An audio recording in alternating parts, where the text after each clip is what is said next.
Antes de comenzar, te recuerdo que cada libro tiene su propia lista de reproducción con capítulos perfectamente ordenados.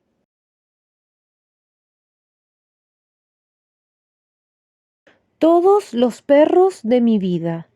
Elizabeth von Arnim. Perro 4. Ingraban. Sería razonable asentar la premisa indiscutible de que si alguien no está dispuesto no solo a cuidar de un perro, sino también a quererlo, no debería tener ninguno. Y no puedes ocuparte de un perro ni quererlo como se merece si estás cuidando y queriendo a un montón de pequeñuelos. Sencillamente no tienes tiempo. Así pues, si en los años que siguieron no tuve ninguno, no fue por respeto a la teoría de mi marido sobre los fatales que eran para los niños, ya que después de darle vueltas y fijarme en la abundancia de niños sanos que había en los pueblos y la simultánea abundancia de perros, decidí descartarla. Si entre Cornelia e Ingraban hubo un vacío de 10 años, fue debido a la falta de tiempo. En aquel momento la primera tanda de niños ya iba a la escuela y la segunda aún no había empezado a aparecer, de modo que los perros volvieron a vagar por mis pensamientos. Necesitaba un compañero.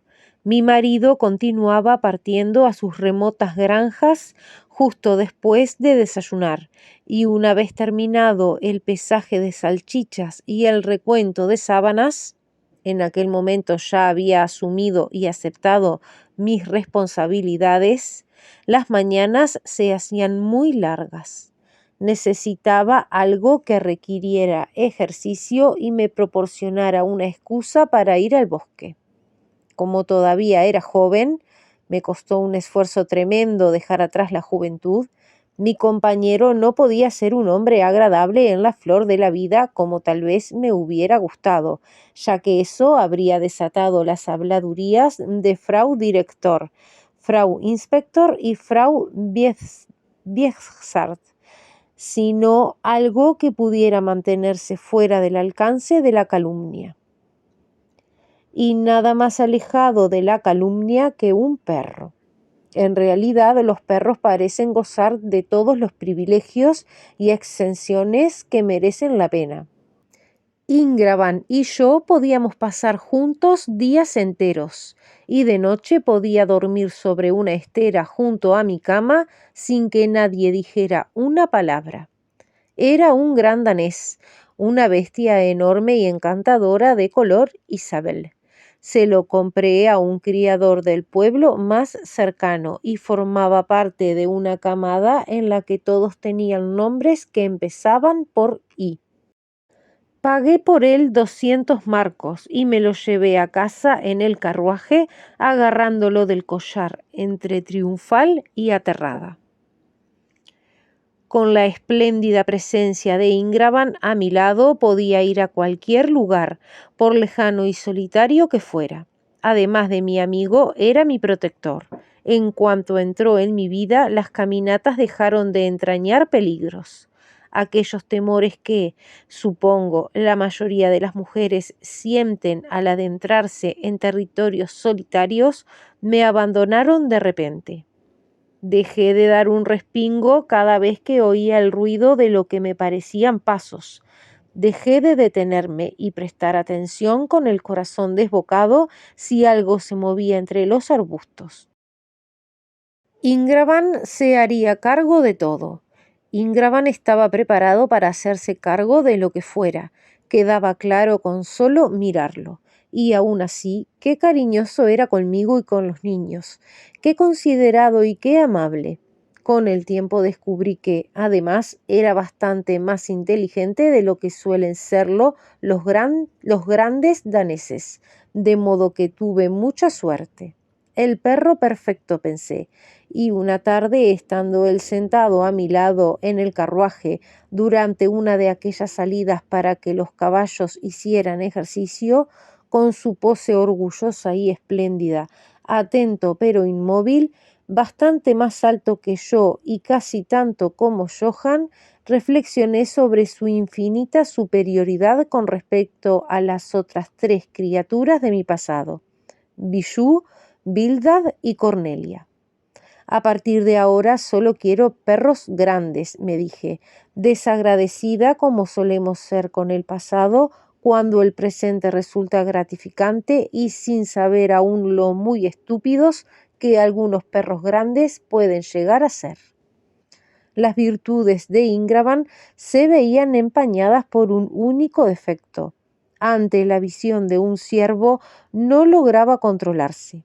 Los campos estaban llenos de gamos, criaturas pequeñas y elegantes, con la cara de color del centeno maduro, tras el que se ocultaban para mirarnos, y él, que se había criado en los alrededores de un gran pueblo y no había visto ninguno hasta llegar a mí, los encontraba irresistibles.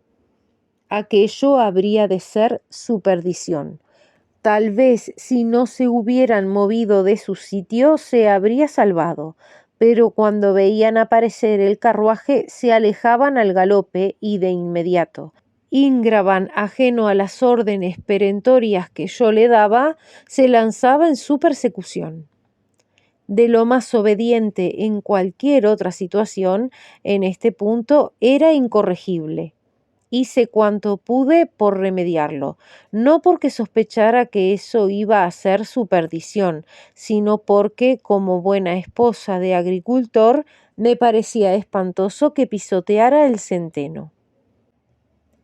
Animus tus ego era un mandamiento capital para nosotros, que vivíamos principalmente del centeno, de modo que le imploraba, lo reprendía y lo agarraba por el collar, pero él se zafaba sin apenas esfuerzo, y cuando por fin regresaba le daba una azotaina que me dañaba tremendamente la mano y que él apenas notaba.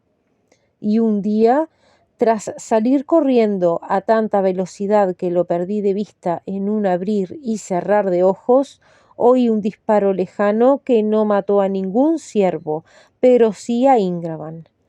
Cuando lo encontramos estaba muerto, con un agujero sangrante en su hermoso y suave costado. ¿Cómo ha podido? ¿Cómo ha podido? Grité fuera de mí al tirador que lo miraba mientras encendía un cigarrillo. Me miró con indiferencia. ¿Y por qué no habría de mostrar indiferencia? Ante sus ojos no había más que un cochero decrépito y una joven a todas luces extranjera. Hombres viejos y mujeres, no iba a malgastar palabras ni a ofrecernos su ayuda ni a hacer nada por el estilo. Si Johann y yo hubiéramos vestido uniforme en lugar de tener el aspecto de dos personas que tan solo podían quejarse, y Johann ni siquiera eso educado como estaba para obedecer, es probable que se hubiera disculpado e incluso nos hubiera echado una mano en la repugnante tarea casi imposible de levantar a aquel pobre cuerpo sangrante y colocarlo en el carruaje. Así las cosas, nos marchamos.